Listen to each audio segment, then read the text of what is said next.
નમસ્કાર મિત્રો. મિત્રો, હું છું ડૉક્ટર મહેશ દાફડા. મિત્રો, સ્વાતંત્ર્ય સંગ્રામના શૂરવીરો એ ગૌરવ ગાથામાં આપ સૌ દોસ્તોનું હાર્દિક સ્વાગત કરું છું. આપ સૌને હું આવકારું છું. દોસ્તો, આ શ્રેણીનો ઉપક્રમ એ માત્ર ને માત્ર આ દેશ ખાતર ફના થઈ જનાર એવા વીર સપૂતોને, એવી વીરાંગનાઓને યાદ કરીએ, તેના બલિદાનને યાદ કરીએ, તેની શહીદને યાદ કરીએ, તેના ત્યાગ અને સમર્પણને આપણે યાદ કરીએ અને મા ભારતીનું કંઈક ઋણ અદા કરવાનો પ્રયત્ન કરીએ. આવી જ એક વીરાંગના નામ છે ઝલકારી. એક ખેડૂત સદોબાસિંહ અને તેની પત્ની જમુનાબાઈ. સદોબાસિંહ અને પત્ની જમુનાબાઈની લાડકડી દીકરી એટલે એનું નામ ઝલકારી. 22/11/1830 રોજ તેમનો જન્મ થયો હતો. પૂરા પરિવાર ભોજલા ગામમાં રહે અને ખેતી કરે. ઝલકારીની માતા જમુનાબાઈનું અવસાન થઈ ગયું. ખૂબ મોટો આઘાત આવી પડ્યો.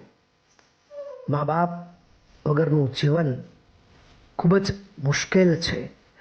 તેમાંય મા વગર દીકરીનું જે જીવન છે એ સાવ વેરાન થઈ જતું હોય છે. તેમ છતાં બાપે ઝલકારીને ખૂબ સરસ રીતે આલન પાલન કરી અને મોટી કરી. પણ ઝલકારીની અંદર એક અનોખું તેજ, એક અનોખું જનૂન જોવા મળતું હતું. એકવાર બચપણનો એક પ્રસંગ. ઝલકારી પશુઓને લઈને જંગલમાં ચરાવવા નીકળી. ઓચિંતો એક ચિત્તો ઝાડીમાંથી નીકળ્યો અને કૂદી પડ્યો. ઝલકારી કૂદીને ખસી ગઈ. પોતાના હાથની લાકડીને 2 હાથે જોર કરીને ચિત્તાના નાક ઉપર આ ઝલકારીએ ફટકારી દીધી. મર્મસ્થાન હોવાથી ચિત્તો બેભાન થઈને ઢળી પડ્યો. પણ ઢળેલો ચિત્તો ફરી ક્યારે ઊભો થાય એ વિચાર આવતા જ ઝલકારી ફરી પાછી તૂટી પડી.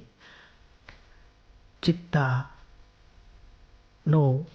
જીવ જતો રહ્યો ત્યાં સુધી ઝલકારીએ પોતાની લાકડીથી પ્રહાર શરૂ રાખ્યા. આ તેનું બચપણ. મિત્રો, ઝલકારીએ એકવાર સદોબાને કહેલું, પિતાને કહ્યું કે મારા લગ્ન કોઈ સામાન્ય વ્યક્તિ સાથે નહીં. મારા લગ્ન કરવા હોય તો કોઈ વીર પુરુષ સાથે કરાવો છો. મારે સુખ વૈભવ નથી જોતા. મારે તો મા ભારતની આઝાદી માટે કામ કરતા ક્રાંતિવીરો, વીર જવાનો સાથે જ લગ્ન કરવા છે, વીર પુરુષ સાથે લગ્ન કરવા છે. અને સદોબાઈએ તેમની ઈચ્છા પ્રમાણે જ રાણી લક્ષ્મીબાઈની સેનાના તોપચી, જે તોપનું કામ સંભાળે એને તોપચી કહેવાય, એવા પૂરનસિંહ સાથે ઝલકારીના લગ્ન કરી દીધા. મિત્રો, એ સમયે ઝાંસી પર અંગ્રેજ સેનાપતિ સર હ્યુમ ચઢી આવ્યો હતો. સમગ્ર ઝાંસીમાં ખળભળાટ મચી ગયો હતો. અને રાણી લક્ષ્મીબાઈએ ઝલકારીની તાકાત, તેની શૂરવીરતા જોઈ અને તેને ઝલકારીને સ્ત્રી સેનાના સેનાપતિ બનાવી દીધા હતા. પરંતુ અંગ્રેજ હ્યુજ પૂરી તાકાત સાથે ઝાંસી પર ચઢી આવ્યો હતો. એ સમયે ઝલકારી લક્ષ્મીબાઈ પાસે પહોંચી ગઈ અને નિવેદન કર્યું, ભાઈ સાહેબ, યુદ્ધ ખૂબ જોરથી ચાલી રહ્યું છે અને અંગ્રેજીની સેના ભારે પડી રહી છે. ઝાંસીનું પતન થાય, ક્યારે પતન થાય એ નક્કી નથી. મારી વિનંતી છે, આપ અને કુંવરનું રક્ષણ થાય એ ખૂબ જરૂરી છે. આપ હશો તો બીજી જગ્યાએથી પણ પડકાર આપ આપી શકશો.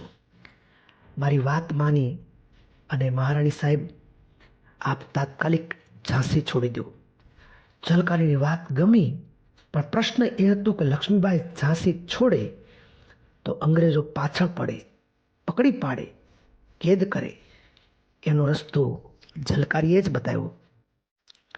બાઈ સાહેબ, આપના વસ્ત્રો મુગટ મને પહેરાવી દો. એક દરવાજેથી હું આપનું રૂપ ધારણ કરીને નીકળું અને બીજે દરવાજે સાદા વસ્ત્રોમાં આપ વિદાય થઈ જાઓ. સૌને ઝલકારીની યોજના ગમી.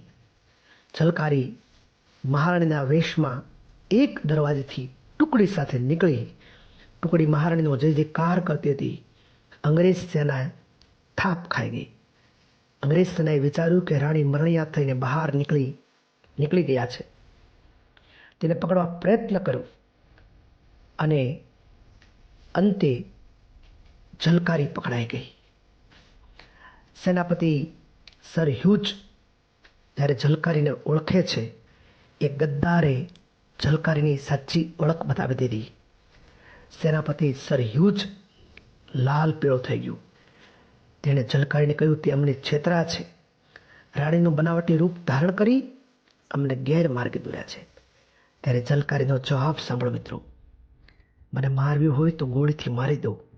હું મરવા તૈયાર છું, પણ મેં મારું કામ, મેં મારું ઋણ મા ભૌમ માટે અદા કર્યું છે.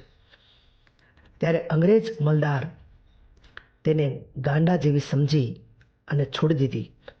સર હ્યુજે તેને એક તંબુમાં કેદ કરી અને રાત્રિના અંધકારમાં ઝલકારી તંબુમાંથી ચૂપચાપ નીકળી પડી, ભાગી ગઈ.